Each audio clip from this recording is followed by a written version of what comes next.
Okay, right on. Okay, so today's message is called You're Going to Rome. When I sent that to you guys, you probably thought you're getting a free ticket. You guys were like, yeah, I'm going. I better get my vaccine.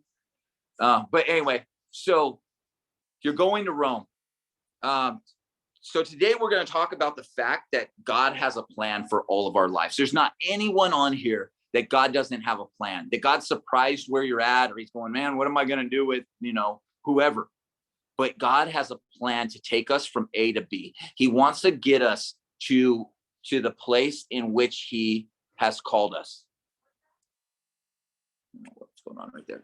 Okay, so he has a destination in mind. God's not just wondering where he's taking you. It's not like it's a blind leading the blind. God knows where he wants to get you. Now, it's going to take our obedience. It's going to take our faithfulness to get there. God's going to, like I said, God will open those doors we can't open. But if we don't move, God's not going to force us. God's not going to push you there. God's not going to drag you there. God's not going to zap you there.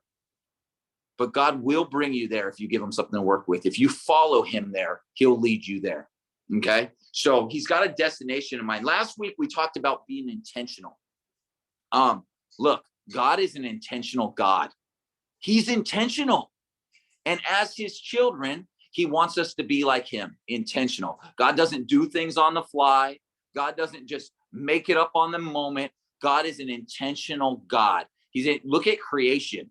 If you don't know that God's an intentional God, go to the zoo. Go look at a plant. Look at study the body.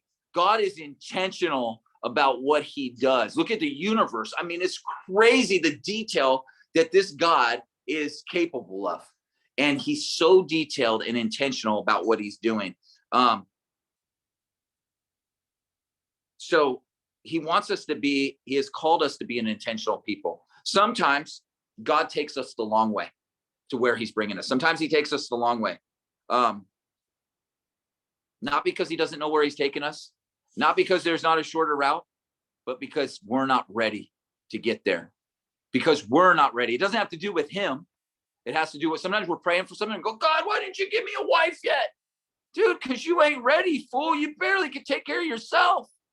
Dude, it's like God could take you there, but God is not in the business of taking someone somewhere they're not ready for. He's not going to get you to a place that he hasn't prepared you to succeed in. You might get there on your own and then fail because you weren't prepared, because you didn't follow God. But God's not going to zap you somewhere where he hasn't prepared you for that place. He's going to prepare you along the way for where he's taking you. Remember when Moses was leading the Israelites out of Egypt, right?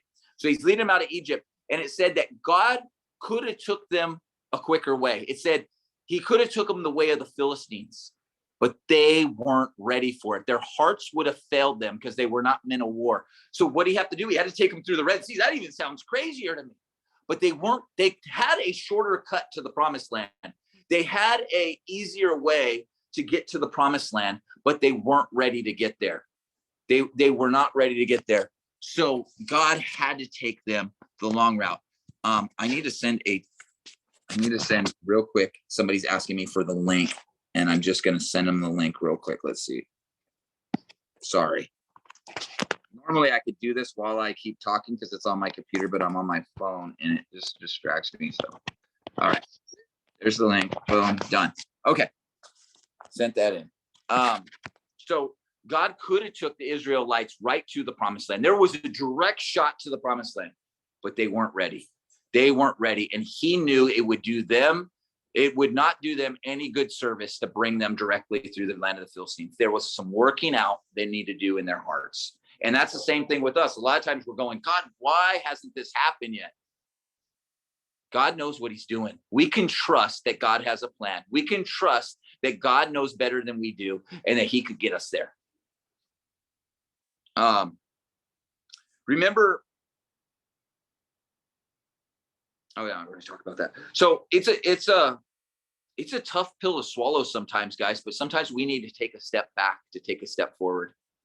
We go, God, why'd you let that happen?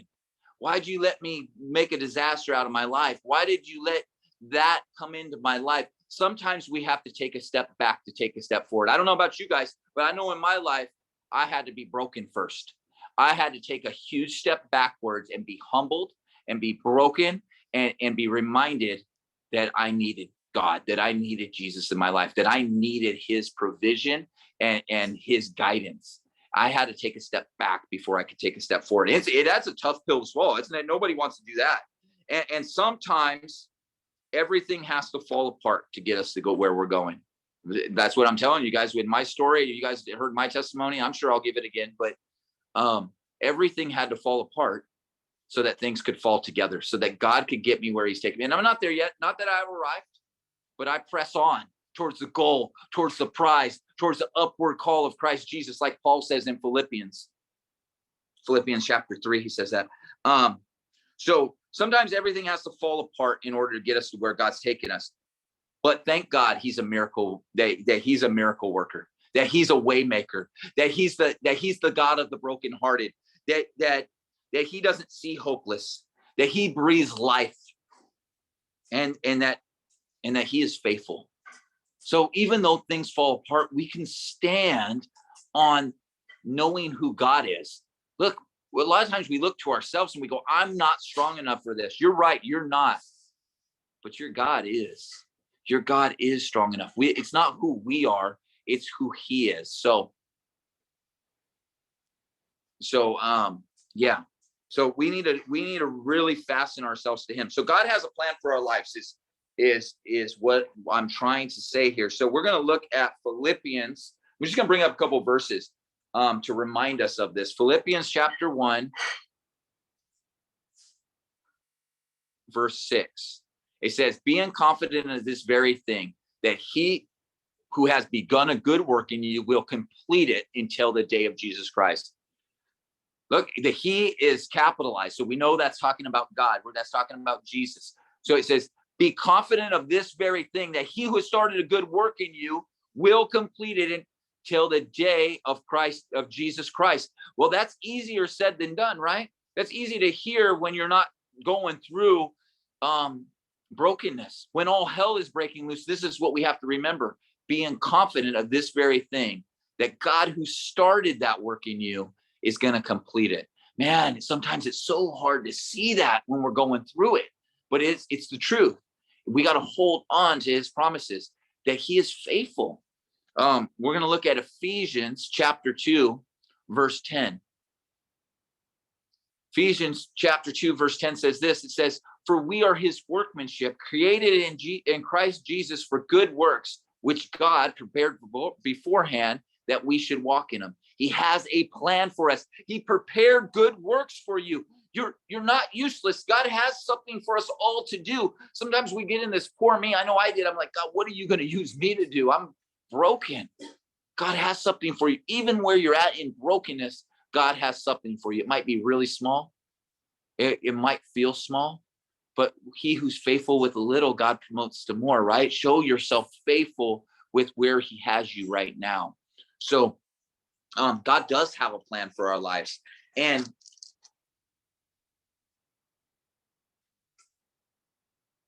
how many of us believe that?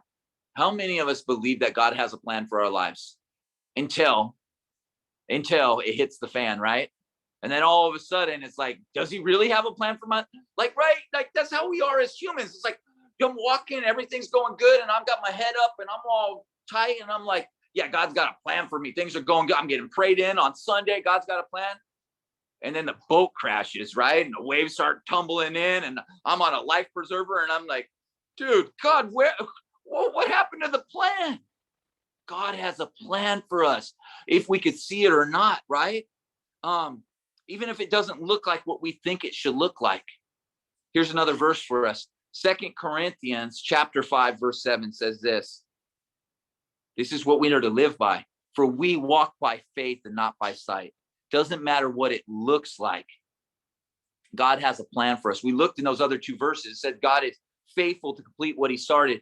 We looked where it said God has prepared good works that we should walk in them. No matter what it looks like, we need to walk by faith and not by sight, believing that God has a purpose in our lives, believing that God could get us through what we're going through, believing that God has a plan, that he's bringing us to Rome, that he has a destination for us. He hasn't forgotten about us. No matter what it looks like around us, we need to remember who God is and not who we are.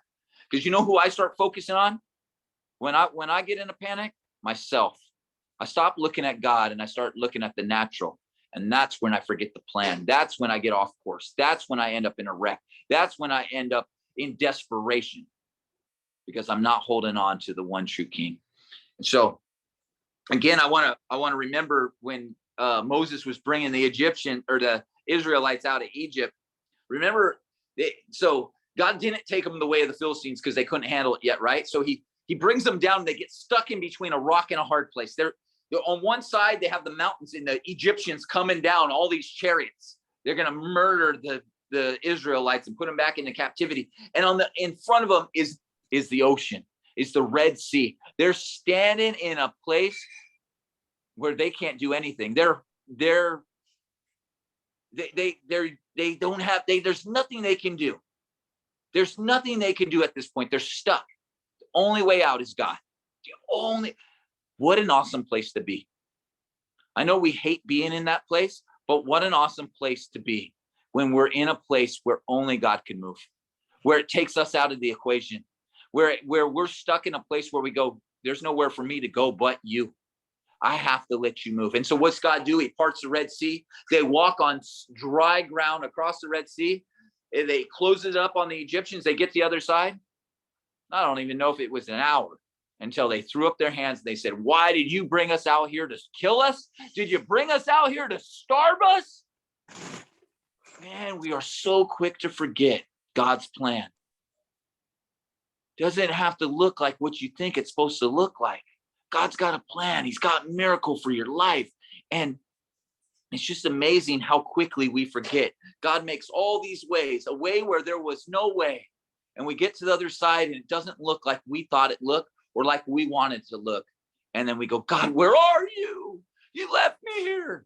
No, this is where we need to hold on to him. This is where we need to believe that he's taken us to our promised land, that he's going to provide. He just provided right behind you. What makes you think he's not going to provide in front of you? And so,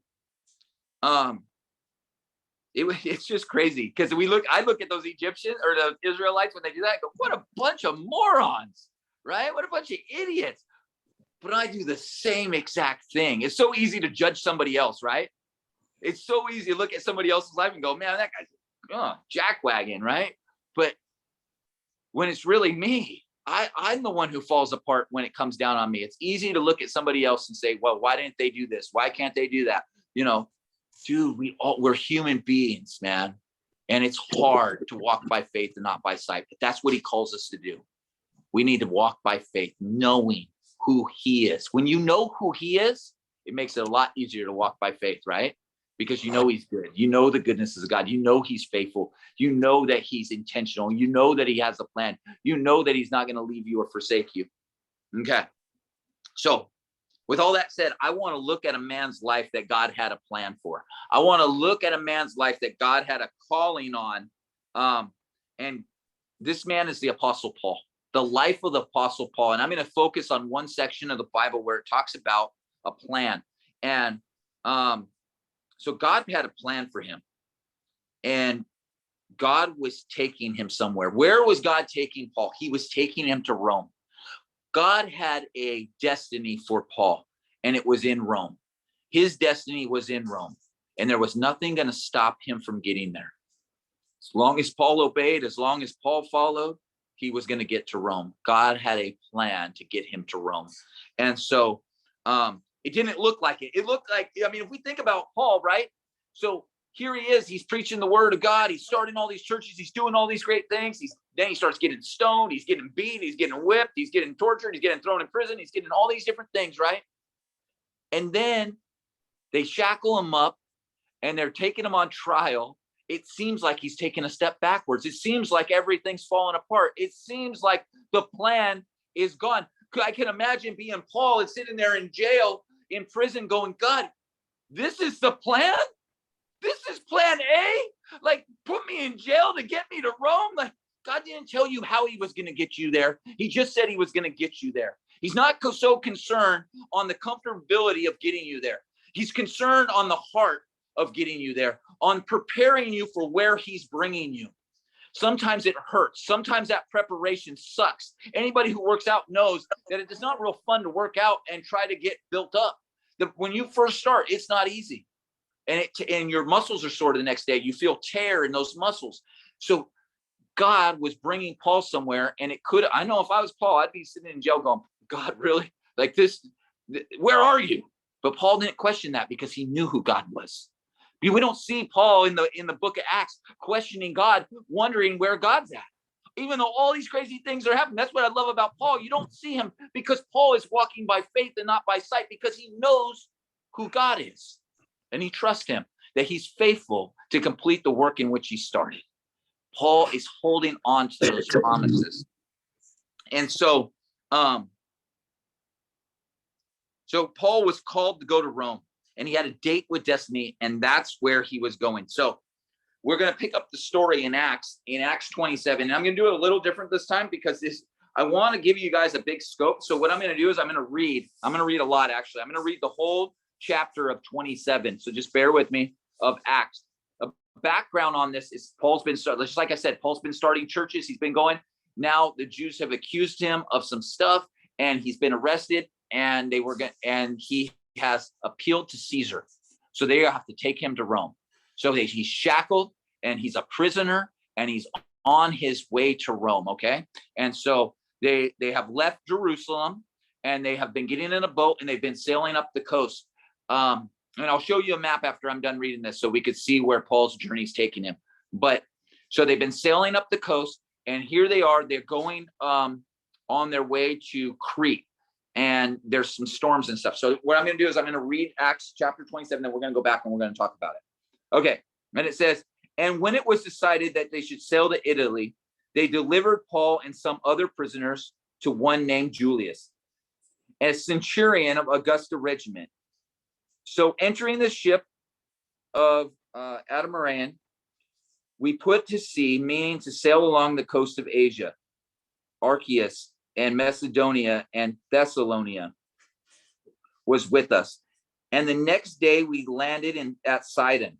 And Julius treated Paul kindly and gave him liberty to go to his friends and receive care. And when they put to sea from there, they sailed under the shelter of Cyprus, because the winds were contrary. And when they had sailed over the sea, which was off Sicily and Pamphylia, we came to Mara, the city of Lycia. There the centurion found the Alexandrian ship sailing to Italy and put us aboard. When we had sailed slowly many days and arrived with difficulty in Sidus, the wind not permitting us to proceed, we sailed under the cover of Crete, of the shelter of Crete off Salmone. Passing with difficulty, we came to a place called Fair Havens near the city of Thessia.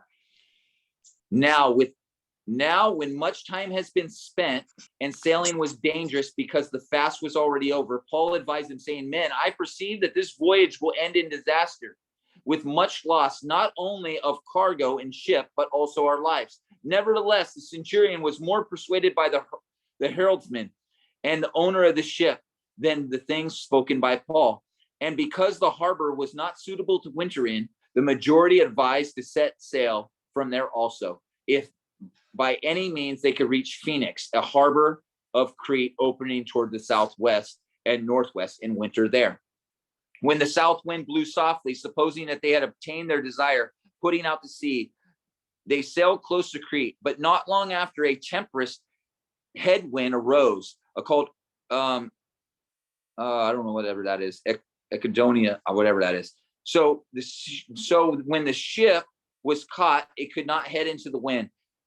When we let her drive in the running under the shelter of the island called Claudia, when secured the skiff with difficulty, when they had taken on board, they used cables to undergird the ship, fearing lest they should run aground in the sands they struck until the sail were driven.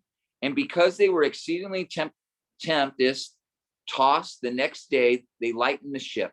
On the third day we threw in the ship's tackle overboard with our hands. Now neither sun nor stars appeared for many days, and no small tempest beat on us. All hope that we would be saved was finally given up. But after a long absence from food, then Paul stood in the midst of them and said, "Men, you should have listened to me and not sailed from Crete and incurred this disaster and loss. And now I urge you to take heart, for there will be no loss of life among you, but only of the ship. For there stood by me this night an angel of God, whom I belong and whom I serve, saying, do not be afraid, Paul, you must be brought before Caesar. Indeed, God has granted you all those who are with you. Therefore take heart, men, for I believe that God will be just as it was told to me. However, we must run aground on a certain island." Now on the 14th night they had come as they were driven up and down the Arctic Sea.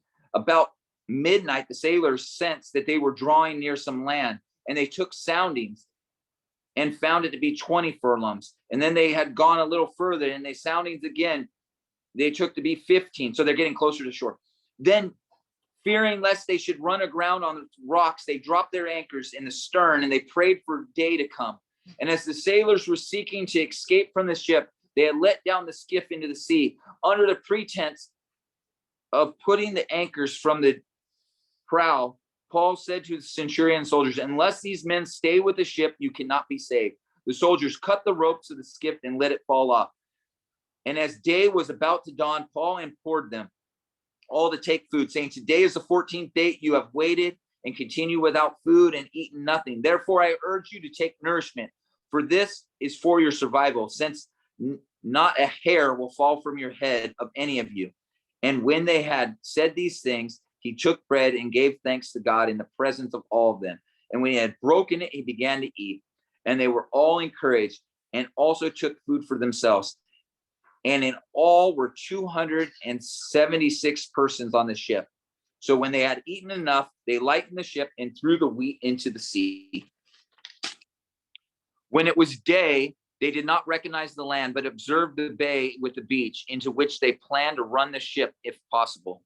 And they let go of the anchors and left them in the sea. Meanwhile, losing the rubber ropes, they hoisted the mainsail, and the wind made for shore. But striking a place where two seas met, the ship ran aground, and the plow struck fast, remaining immovable, but the stern was being broken up by the violent waves. And the soldiers planned to kill the prisoners, lest any of them should swim and escape. But a certain centurion, wanting to save Paul, kept them from their purpose, and commanded those who could swim to jump overboard first and get to land, and the rest of them on some boards and some parts of the ship. So they would all, so it was that they all escaped safe land. Now when they escaped, they found themselves, now when they escaped, they then found out that the island was called Malta. Okay, so I'm going to stop right there. That was 27 and 1 verse of 28. Okay, sorry, that was a lot, but I just wanted to get the big picture here, what's going on. So they're taking Paul. Let's see the map. You got the map, Lupe? They're taking Paul to Rome. That's the trick. So if you see on the right-hand side where it says Syria and it's green, right there is a dot that says Sidon.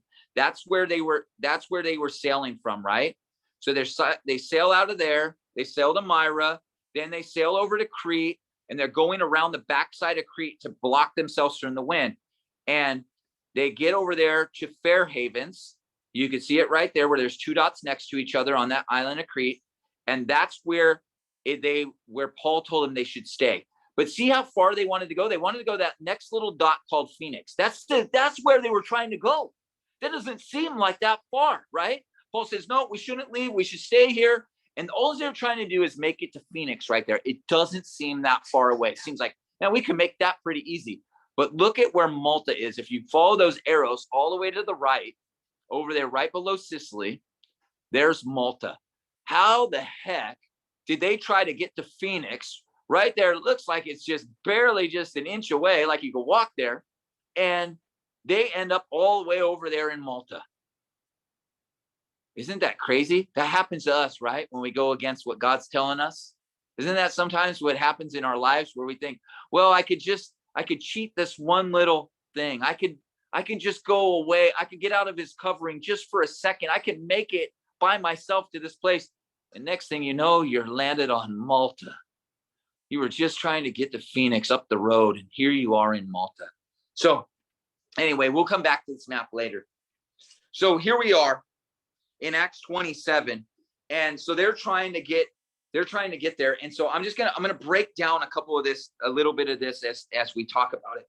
So I'm going to read over some of it, because I know that was a lot to hear in one gulp, and I mess up all the names on the way. Like, I'm the worst reader when it comes to like weird names that I don't know.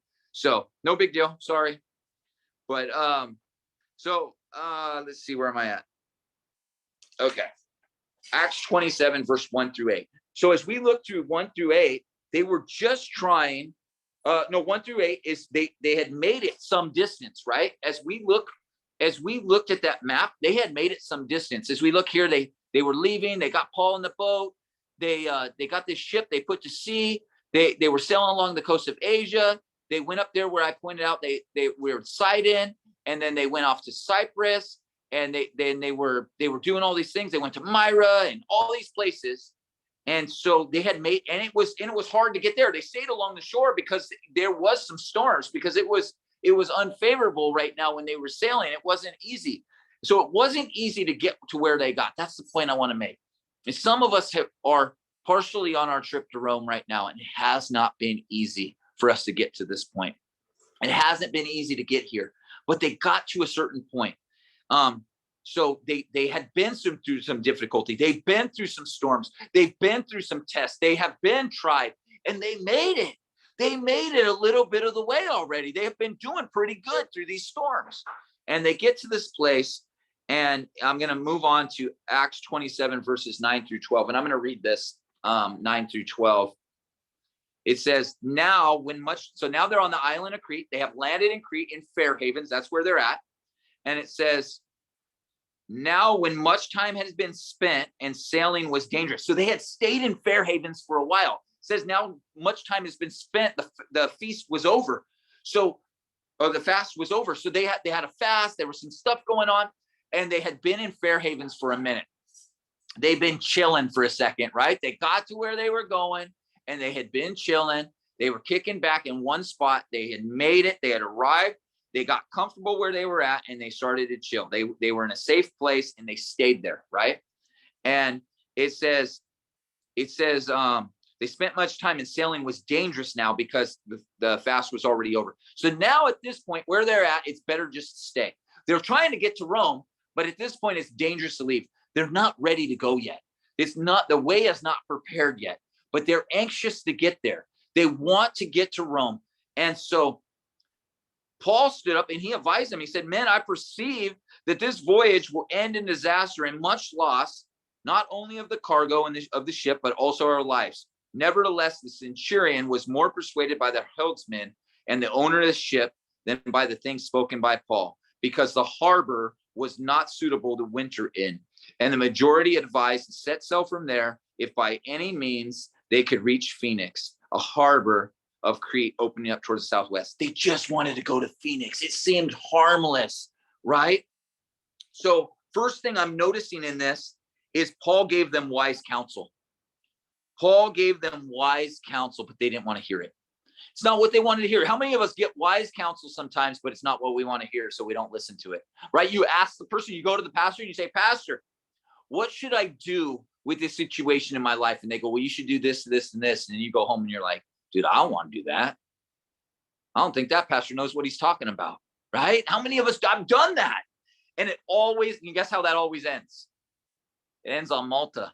It always ends on Malta, right? It always ends on Malta every time. So Paul had godly wisdom, and he knew it wasn't time to move on yet. He knew they weren't ready to go to Rome yet. Paul wanted to go to Rome. It's not like he didn't want to get there. That's where he was headed. That's where God was taking him. But he knew God was going to get him there.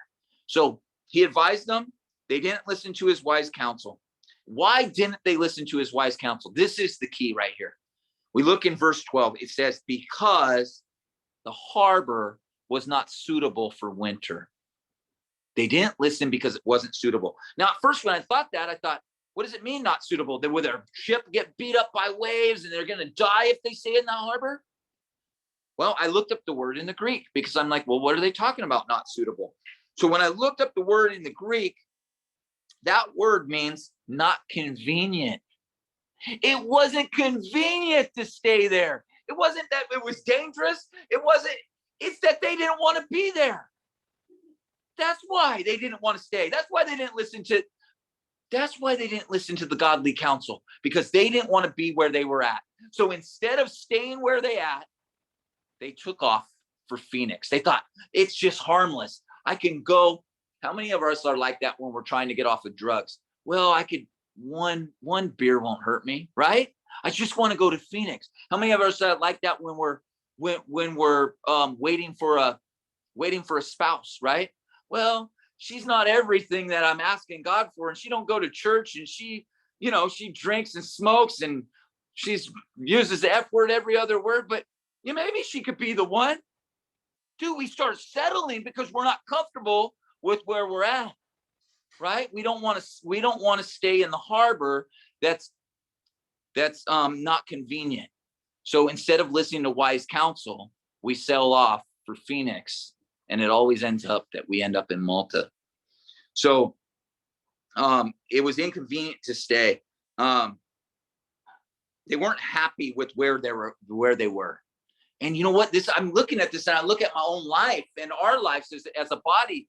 How many of us are willing to settle or sail off to disaster because we're not happy where we're at? Because we forget that God has a plan for us, that God's going to get us to Rome, that all those things you're dreaming of, it says, seek first the kingdom of God and these things will be added unto you, that God's going to get you there. When did we forget? When did we stop walking by faith and started walking by sight, right? And we start thinking, well, I'm never going to get there because of where we're at. Because of where we're at, we're not comfortable with, or we're not happy there. We've all been in that place. I know I've been there. We did a men's study last night, and Antonio was there.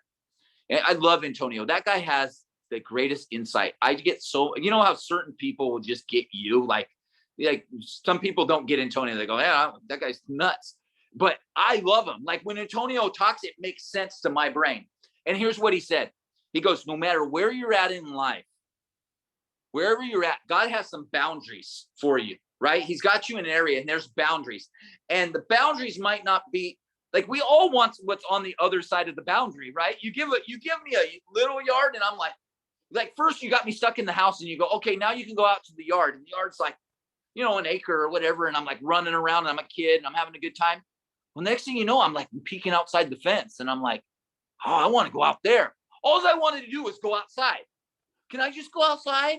Can I just go outside? Can I just go? Oh, yeah, go outside. But don't leave the yard. Now I'm staring out. I'm looking out the holes in the fence going, oh, I wish I could be out there.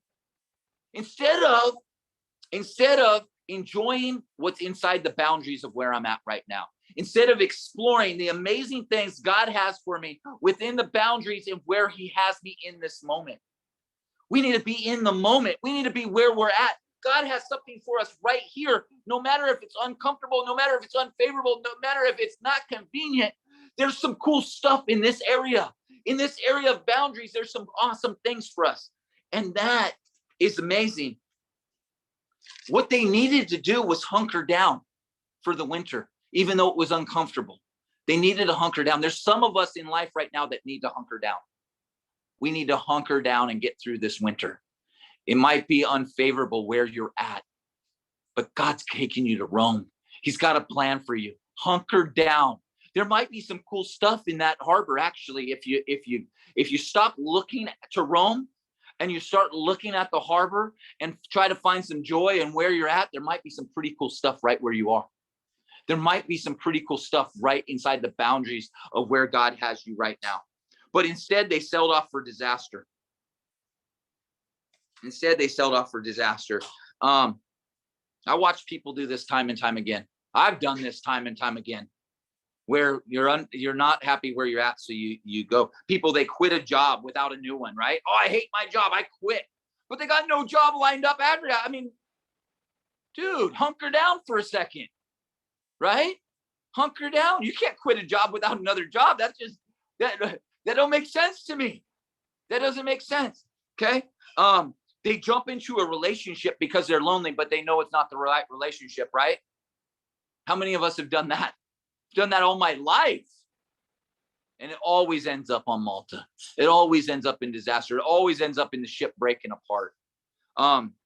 We look for happiness in drugs or alcohol because we're not happy with our lives. But what happens when we start doing it? It ends up worse than it was before. When we leave New Haven looking to try to get to Phoenix because we're not happy where God has us right now, it usually ends up worse than it was.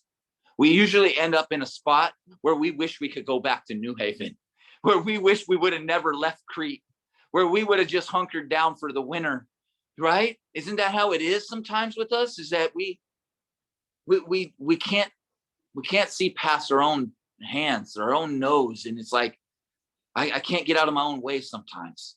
So we'll go to drugs and alcohol because we're not happy with where we're at in life, but then we end up a lot more not happy, right? We end up, now you're going to jail. Now you're losing relationships. Now your family's affected. Now, I mean, you just caused you just made bad worse. And so we do this. And I'm seeing that with these soldiers and these people who are in a hurry to get somewhere. Look, we're all in a hurry to get somewhere. We all want to be there. But God has something for you where you're at. He has something for me where I'm at. And we need to make the most of it. So they only find themselves in a worse place than they started. Haste equals waste. Haste equals waste. When we act out of haste, it's gonna be disaster every single time. God is not a God of impulse or rash decisions. He's not a God of impulse or rash decisions. That's not how God operates. He's a God of intention, and we are to be like him. You want to get to Rome? You got to be intentional. You got to wait on him. You got to hunker down sometimes in a harbor that you don't want to be in. But God has joy for you there. He has something for you in that harbor. Here's the point. Don't get antsy waiting. We got to not get antsy waiting for God. Don't rush the process. You can't rush the process. God's never going to bring you somewhere that you're not prepared for. You might try to get there on your own, but we can't rush the process. God is preparing you for your future. Don't rush the process. James chapter 1, verse 2-4 says, "My brethren, count it with all joy when you fall into various trials, knowing that the testing of your faith produces patience. But let the patience have its perfect result, perfect work, that you may be perfect and complete, lacking nothing." Dude, nobody wants to go through trials. Nobody wants to do the hard work. Nobody wants to go through suffering. But here, James is saying to the church, dude, consider it all joy, knowing that this is producing. You need this to get to where you're going. You need to go through these trials. You need to be approved through this testing. You need to be built into this patience that's being built into you, that you may be perfect and complete, lacking nothing, so that God could get you to your destiny. So God could get you to where he's taking you, so you can get to Rome. So we don't want to rush the process. I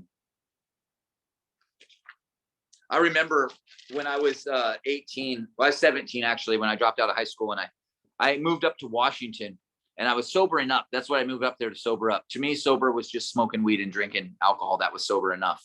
So I thought I was doing great.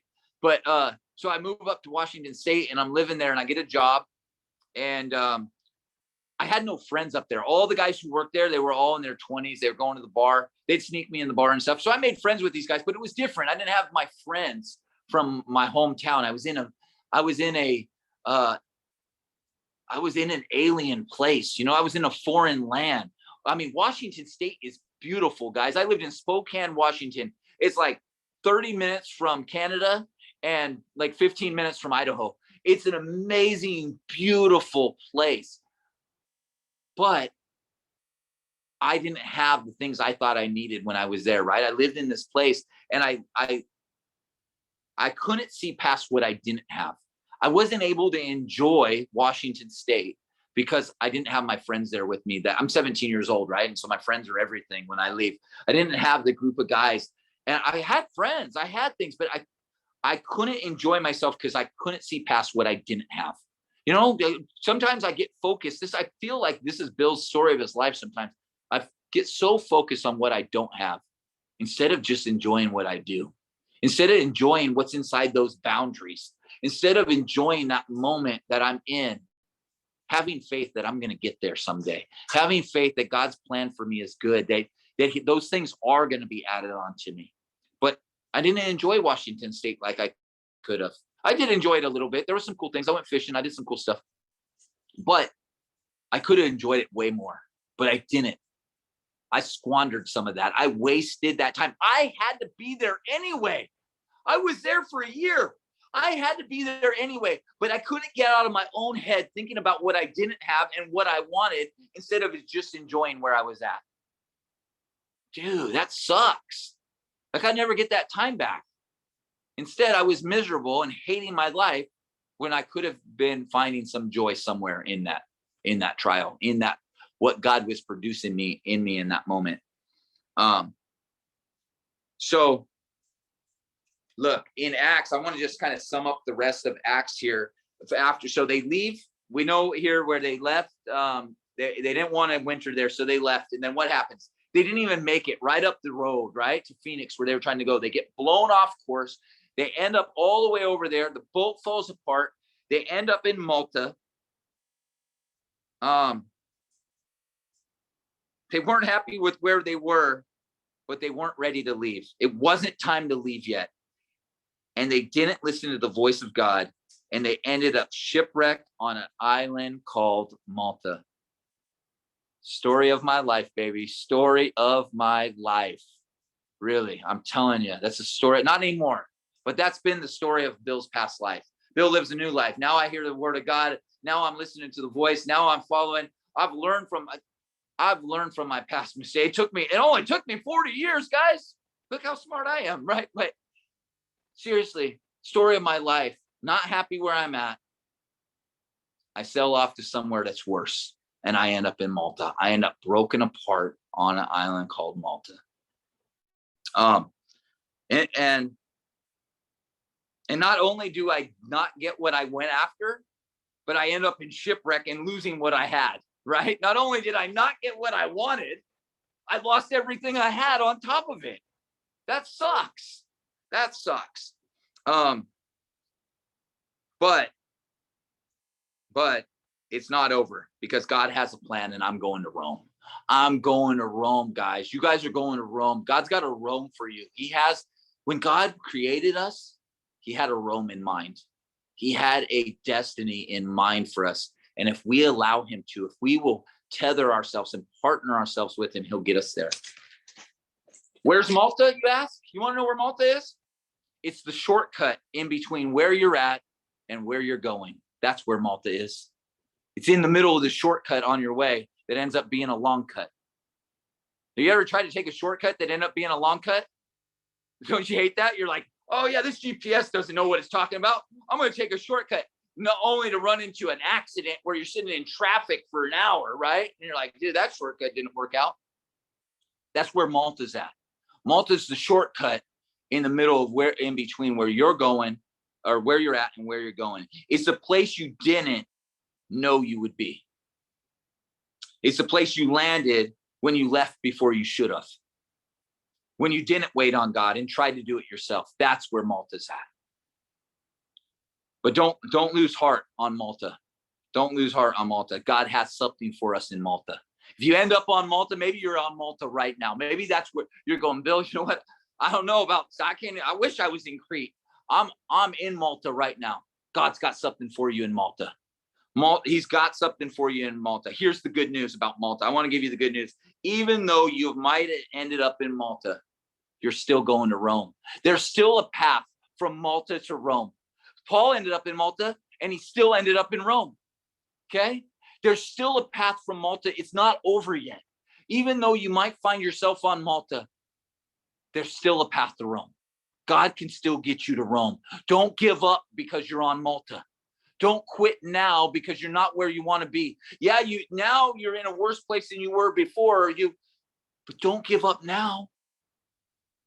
Don't make the same mistake again. You might have to hunker down for the winter in Malta.